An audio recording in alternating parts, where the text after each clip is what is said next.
overwhelming American military power, air, land, and sea, was used to launch a spectacular assault, and it was an assault like people have not seen since World War II. Une année 2026 qui démarre fort, avec une séquence géopolitique improbable qui plonge le monde dans la sidération et les chancelleries européennes dans l'embarras. Samedi dernier, les forces spéciales américaines ont capturé Nicolás Maduro et son épouse à Caracas suite à une opération militaire qui rend incertain l'avenir du Venezuela et de la région tout entière. Exfiltré vers New York, le couple présidentiel est aujourd'hui incarcéré dans une prison fédérale et doit répondre de 4 chefs d'accusation de trafic de drogue. Donald Trump, de son côté, annonce que son administration dirigera le Venezuela et compte s'accaparer de sa principale ressource, le pétrole. Peut-on parler d'un tournant impérialiste inédit où la politique de Trump s'inscrit-elle dans la continuité? C'est l'une des questions que l'on posera aujourd'hui à notre invité, Guillaume Ancel. Bonjour Guillaume Ancel. Bonjour. Merci Guillaume Ancel d'avoir accepté l'invitation de Tel Quel pour cet entretien. Je rappelle Guillaume Ancel que vous êtes ancien officier, chroniqueur de guerre, également auteur de Saint-Cyr à l'école de la Grande Muette aux éditions Flammarion. Et puis aussi, on soulignera que vous alimentez régulièrement votre blog que vous avez baptisé Ne pas subir. Alors justement, c'est sur ce blog, Guillaume Ancel, que vous avez publié cette tribune le 4 janvier dernier que vous avez baptisé Coup d'État ou coup d'éclat, opération commando, capture d'un chef d'État, occupation d'un pays souverain. Tout d'abord, Guillaume Ancel, comment qualifier ce qui s'est passé au Venezuela ces derniers jours? D'abord, il faut mettre des mots sur les événements, c'est un acte de guerre. Je veux dire, d'envoyer son armée bombarder la capitale d'un pays souverain et en profiter pour faire un raid pour aller kidnapper le couple présidentiel, quelles que soient les critiques qu'on pouvait porter à Nicolás Maduro, dont la plupart des pays du monde d'ailleurs n'ont pas reconnu sa réélection en 2024 en estimant qu'il avait fraudé massivement, mais pour autant ça n'autorisait aucun pays particulier à tenter un coup, alors qu'évidemment les Américains présentent comme un coup d'éclat leur opération, ils ont eu quasiment aucune perte, bon, ils ont tué probablement entre 80 et 100 personnes à Caracas, mais ils ne nous ont pas fait des bombardements dans les grandes largeurs, je dirais qu'au moins ils nous ont évité le coup de Gaza, mais néanmoins ils sont juste allés enlever un couple présidentiel d'un pays souverain. Et ensuite, quand ils nous expliquent que c'est une action judiciaire et que tout ça, c'est pour traduire en justice aux États-Unis le président Maduro, ça pose un immense problème. Est-ce que ça veut dire que demain, si Donald Trump veut s'emparer du Groenland, il va aller enlever la première ministre danoise et en disant qu'il ne la relâchera que quand il aura récupéré son dû? Voilà, c'est quand même un acte d'une violence en termes des relations internationales qui, pour moi, a une signification qui est inquiétante, c'est que Donald Trump, comme Vladimir Poutine, comme Benjamin Netanyahou, estime que ce qui règne actuellement, c'est la loi du plus fort et pas la loi. Et ça nous met dans un état d'inquiétude, en tout cas beaucoup de pays qui estiment que leur mode de vie est quand même s'assied sur le respect d'un certain nombre de lois, qui est assez inquiétant, puisqu'aujourd'hui, par exemple, les pays européens se demandent tous comment ils vont pouvoir réagir si Donald Trump annonce demain qu'il a annexé le Groenland. On reviendra dans quelques instants sur l'embarras des principales chancelleries européennes en ce moment, qui ne savent plus trop finalement comment agir et réagir face aux outrances de Donald Trump. Vous notez dans cette fameuse tribune que je citais il y a quelques instants un point crucial, Guillaume Ancel. Vous dites, je vous cite, il est important de noter l'absence de la Russie. Tiens, la Russie jusqu'ici protectrice justement du Venezuela. Vous ajoutez que seuls les Russes avaient les moyens de renseigner Maduro des manœuvres réelles des Américains et de les contrer, ce qu'ils n'ont pas fait. Est-ce que vous sous-entendez, Guillaume Ancel, qu'il y aurait eu une connivence Trump-Poutine dans cette opération? D'abord, il faut faire très attention dans les opérations de guerre, de ne pas se laisser hypnotiser par ce qui est voyant. Parce que ce qui est voyant est souvent sans importance. Là, les Américains ont essayé de nous vendre la force spéciale, la force Delta qui est allée faire ça, et puis s'ils sont pris de telle manière, ils ont atterri avec tel hélicoptère sur le toit de tel immeuble. Mais on s'en fout, c'est pas ça qui est important. Ce qui est important, c'est qu'est-ce que ça veut dire pour les autres pays. Or, pour moi, j'ai noté un creux, une absence. Il faut faire très attention à ce qui n'est pas dit et à ce qui n'est pas vu. C'est l'absence totale sur ce sujet de la Russie. Or, la Russie était le pays, la puissance protectrice du Venezuela. D'ailleurs, Poutine était, il y a 2 mois, avec Maduro en train de conforter leur accord de défense réciproque. Or, s'il y a une puissance qui a le système de renseignement suffisant pour pouvoir dire à ceux qui le protègent, attention, là, les Américains sont en train de préparer un mauvais coup. Attention, il y a un raid d'hélicoptères qui est en train d'arriver sur Caracas. Donc, si vous ne faites pas ça aussi, vous ne pourrez pas les intercepter. D'ailleurs, c'est les Russes qui fournissaient l'essentiel du matériel militaire moderne du Venezuela, qui est un grand pays, un pays très riche. En fait, les Russes n'ont rien fait. Et ça rappelle étrangement ce qui s'est passé l'année dernière en Syrie, quand Poutine a lâché Assad. Puisque tant que Poutine protégeait Assad, honnêtement, il n'y a aucune autre puissance qui avait l'intention d'aller déclencher une guerre contre la Syrie et donc contre la Russie. Mais à partir du moment où Poutine l'a abandonné, Assad était terminé. Il a eu beau jeu de le laisser se réfugier avec sa famille à Moscou, ce qui n'empêche qu'il l'a complètement abandonné en race campagne. Et moi, c'est le sentiment que j'ai eu en voyant l'opération au Venezuela, c'est que, en fait, clairement, les États-Unis avaient un espèce de blanc-seing pour aller faire ce qu'ils voulaient au Venezuela. Est-ce que c'est un deal formel entre Poutine et Trump? On ne le saura jamais puisqu'ils ne le diront pas. Ce qui va être intéressant, c'est de voir dans les semaines qui viennent ce qui va se passer dans la négociation sur l'Ukraine. Parce que si deal il y a eu, évidemment, l'autre carte, celle qui a été donnée à Poutine, c'est autour de l'Ukraine. Donc, est-ce que Trump va essayer de faire donner par l'Ukraine ce que réclament les Russes et que protègent les Ukrainiens depuis 4 ans de guerre, de dire nous, on ne veut pas céder notre territoire. Est-ce que Trump va les obliger à céder une partie plus grande du territoire? Si c'est le cas, on pourra dire qu'effectivement, ça deal sévèrement entre Poutine et Trump. Je rappelle qu'on a des manœuvres un peu équivalentes, quand on les regarde bien, de la part de Benyamin Netanyahou, qui fait la guerre à tous les pays de la région, même quand il n'y a plus de menaces directes contre Israël. Et pourquoi il le fait? Parce qu'en fait, il a un deal avec Donald Trump qui fait que personne n'ose riposter parce que sinon ce serait s'attaquer. Et c'est finalement le modus operandi de Donald Trump, cette diplomatie du deal frontale et totalement décomplexée. Pour revenir très rapidement, Guillaume Ancel, sur ce qui s'est passé samedi dernier, les États-Unis ont justifié cette opération, ces frappes, par la lutte contre le narcotrafic. Mais d'après vous, eh bien, vous n'êtes pas sûr finalement que l'arrestation du couple Maduro change quelque chose à ce fléau. Tiens, le prétexte de la lutte anti-drogue, est-ce que c'est du même niveau que les armes de destruction massive en Irak? La ressemblance, c'est quand même étrange. On se dit que, voilà, en Irak, on se souvient que les États-Unis avaient semé le chaos en allant chasser le président irakien sous prétexte d'armes de destruction massive qui n'ont jamais été trouvées. En tout cas, ce qui est sûr, c'est que le fait d'avoir arrêté Maduro n'empêchera pas le trafic international de drogue. Ça, on en est sûr. Est-ce que Maduro a vraiment joué un rôle ou joue réellement un rôle dans le cartel de la drogue? Oui, c'est possible, c'est une source de financement pour plusieurs autocraties en Amérique du Sud, mais on peut être à peu près sûr que le fait que Maduro ait été enlevé a fait qu'il a été immédiatement remplacé. Donc, ça n'est pas un coup fatal porté au trafic contre la drogue, c'est un prétexte pour justifier de l'enlèvement d'un chef d'État qui ne plaisait pas à Donald Trump. Alors attention, ça ne date pas d'hier. L'hostilité des États-Unis à Maduro ont plusieurs années, pour ne pas dire plusieurs décennies. Elle date de Chavez, de son prédécesseur. Mais là, on voit bien la montée en puissance. Depuis quelques mois, les États-Unis qui montent toute une armada militaire autour du Venezuela, qui frappent directement des bateaux vénézuéliens en disant qu'ils transportent de la drogue, ce qui n'a été prouvé à personne, et puis qui finalement déclenche cette opération de force. C'est une opération de guerre, même si c'est une guerre tout à fait étonnante parce que les Américains ne restent pas.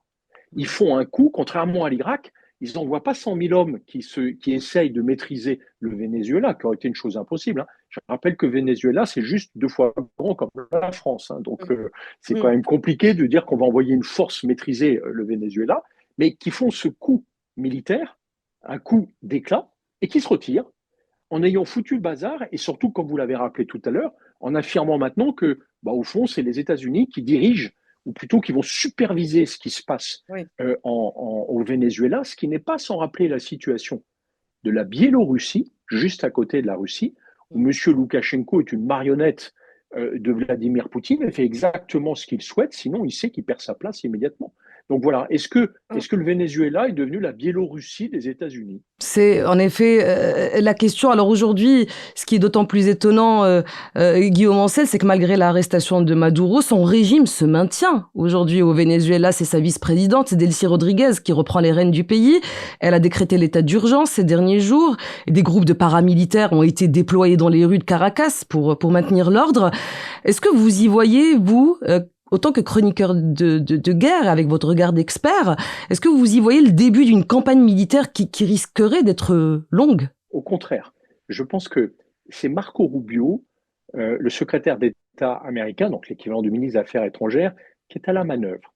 Marco Rubio, qui contrairement à Trump a une vraie expérience en termes de relations internationales, ne veut pas reproduire l'exemple de l'Irak, c'est-à-dire du chaos total. Une fois que les Américains sont rentrés, envahissent le pays, puis ils se retirent plus ou moins, et ils laissent les Irakiens s'affronter pendant des années, avec en plus l'État islamique au milieu. Là, en fait, il laisse le pouvoir en place, mais il exerce sur lui une pression incroyable. On se souvient de Mercy Rodriguez, la vice-présidente, qui est nommée présidente, qui a été appelée immédiatement par Donald Trump. Je pense que Donald Trump, frontalement, a dû lui dire, si vous ne faites pas, ou plutôt si ce que vous faites n'est pas conforme à ce qu'on attendait, on ne viendra pas vous enlever, on viendra simplement vous tuer, vous et votre famille.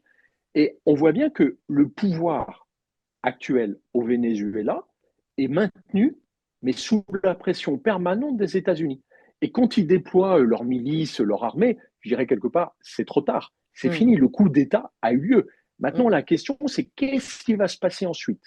Et là, c'est assez étonnant, puisque Trump a annoncé hier que pour lui, il n'est pas question qu'il y ait des élections tout de suite, ce qui se comprend dans une situation comme celle-ci. Ça n'aura aucun sens de lancer des élections, mais est-ce que réellement il va favoriser un processus démocratique dans lequel les différents candidats pourront se présenter, puis il y aura une vraie commission pour vérifier que les élections se passent de manière correcte, ce qui n'a pas été le cas des dernières élections de 24 et 19. Ou est-ce que Trump va imposer un espèce de proconsul, dire par exemple que c'est la vice-présidente actuelle, Mercy Rodriguez, qui dirige, mais qu'elle est dirigée par les États-Unis? Personne ne sait y répondre, et surtout ce qui est inquiétant, c'est de quel droit les États-Unis s'arrogent la compétence de dire maintenant c'est nous qui allons régler la vie politique de tel ou tel pays. Je rappelle que le Venezuela, jusqu'à preuve du contraire, est un pays souverain. Et vous me tendez la perche, Guillaume Ancel, quand vous parlez de droit, puisque vous l'écrivez dans votre tribune. Je vous cite, vous dites que cette opération américaine contre le coup présidentiel vénézuélien signe d'abord la consécration de la loi du plus fort au détriment de la loi tout court. Ma question pour vous, c'est quid des autres puissances? Comment, justement, la Chine, la Russie pourraient instrumentaliser cet événement pour faire prévaloir leurs intérêts? Vous évoquiez la Russie il y a quelques instants par rapport aux négociations en cours, eh bien pour ce qui est du conflit en Ukraine. Mais qu'en est-il, tiens, pour la Chine? Alors, justement, cette affaire du Venezuela risque de faire jurisprudence dans le contexte actuel. Puisque, au fond, quand on a fait ça, comment reprocher à Poutine d'envahir l'Ukraine parce qu'il estime que l'Ukraine, en fait, appartient à la Russie? Comment empêcher le président chinois de dire, mais moi, je décrète que Taïwan, finalement, me revient. Tiens, je vais envoyer une opération pour arrêter ce trafiquant de drogue qu'est le Premier ministre taïwanais. On verra bien après de quoi il sera jugé. Et bien, j'ai décapité le gouvernement et de toute façon, Taïwan me rejoint, me revient. Donc, voilà, l'affaire est faite. Au même titre que Netanyahou essaye de le faire dans les pays voisins en imposant sa loi. On le voit avec la Syrie qui déstabilise en permanence, alors que quelque part, Israël n'a rien à faire avec ses pays voisins. Ce sont des pays souverains qui doivent établir leur propre ordre. Donc, on a l'impression qu'on rentre dans une ère de désordre, qu'on a ouvert la porte, la possibilité à tous les pays de pouvoir régler leurs difficultés avec leurs voisins par un coup de force. C'est un peu comme si demain la France décrétait que finalement la Belgique, c'est très francophone, ça lui revient, et que par conséquent, par la force, on décidait pour les 10 millions de Belges qu'ils étaient français. Nous, ça nous paraît totalement intolérable, mais ce qui est inquiétant, c'est qu'en fait, Trump l'a rendu possible. On reviendra dans quelques instants, Guillaume Ancel, si vous le permettez, sur la posture aujourd'hui des chancelleries européennes qui sont très embarrassées par cette situation. Mais peut-être, oui, Donald Trump a multiplié, tiens, les déclarations provocatrices. Cette semaine, il parle d'annexion du Groenland, vous en parliez il y a quelques instants, du contrôle du canal de Panama, d'absorption du Canada. Il en parle depuis un bon moment déjà. On a compris aujourd'hui que Trump était un président, eh bien, qui faisait ce qu'il disait. Au-delà du spectacle médiatique, est-ce que vous pensez vraiment que pour le Groenland, par exemple, ça pourrait arriver? Et ce serait quoi les conséquences? En fait, ce qui est très ennuyeux, c'est que militairement, là je vais donner un point de vue strictement d'analyste militaire. Si demain les États-Unis, qui ont une très grosse base militaire au Groenland, je rappelle que le Groenland c'est un immense territoire peuplé de moins de 60 000 personnes. D'accord, ce serait une petite ville du Maroc qui est répartie sur un territoire gigantesque. Donc, si demain les États-Unis, si Donald Trump dit en fait le Groenland me revient, j'impose un référendum d'ici un mois, et si le Groenland accepte massivement dans le cadre de ce référendum, majoritairement, de devenir un État américain, je verserai 100 000 dollars à chaque habitant du Groenland.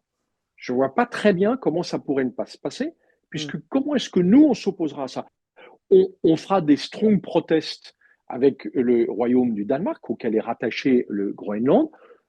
Les Groenlandais n'ont jamais caché que leur rattachement au Danemark leur posait problème. Ils considèrent que c'est un territoire autonome avec des droits particuliers, n'empêche que jusqu'ici, c'est le Danemark qui l'avait colonisé et qui essaye d'entretenir une relation relativement équilibrée aujourd'hui. Mais ils ne vont pas pleurer de quitter le giron du Danemark.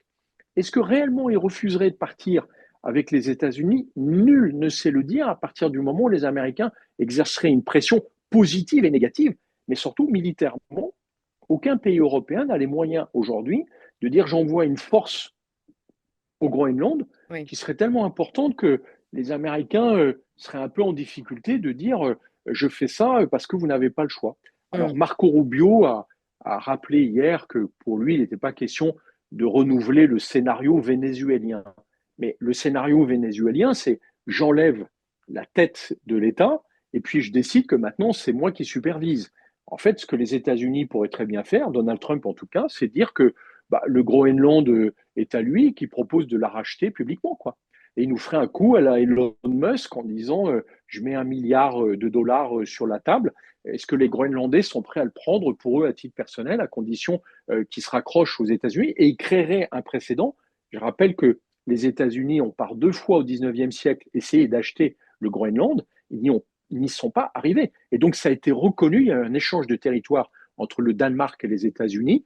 Les Américains récupérant d'ailleurs quelques îles dans les Antilles en échange du fait que le Groenland était reconnu comme étant un territoire qui appartient au Danemark, qui en fait appartient d'abord aux Inuits du Groenland. Alors, et ça serait pour un coup fatal, peut-être, et je vous pose la question, définitif, au multilatéralisme, qui devient presque un mythe aujourd'hui. Le multilatéralisme, et en particulier l'ONU, a pris un sacré coup sur la nuque avec tout ce qu'a fait Trump depuis des mois. Je vais prendre qu'un exemple. La discussion qui est cruciale pour les Européens pour mettre fin à la guerre en Ukraine, elle est entièrement aujourd'hui dépendante de Trump.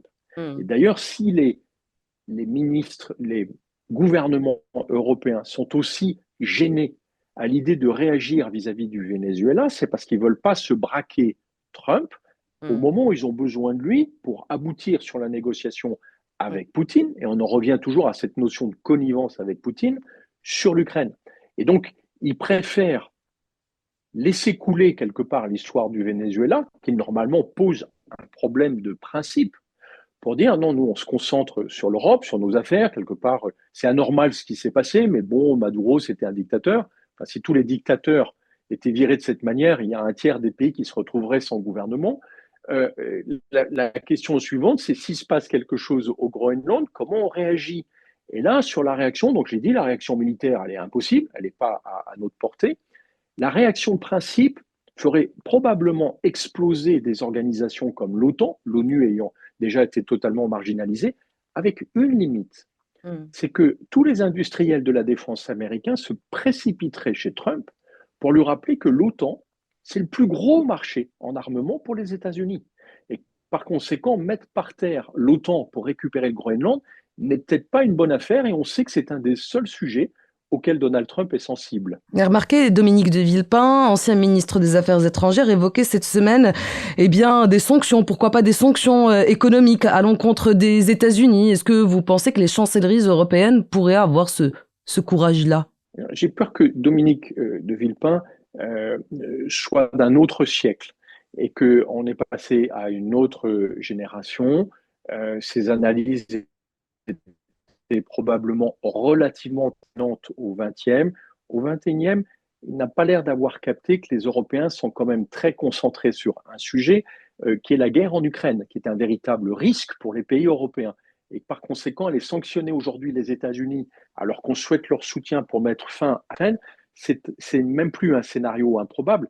Je dirais que c'est un scénario assez imbécile qui rappelle comment dire, le coup d'éclat qu'avait fait Dominique de Villepin à la tribune de l'ONU pour Justement, montrer que la France s'opposait à l'opération en Irak. ça pourrait Oui, plus sur le produire fond, aujourd'hui, on ce avait coup raison, d'éclat?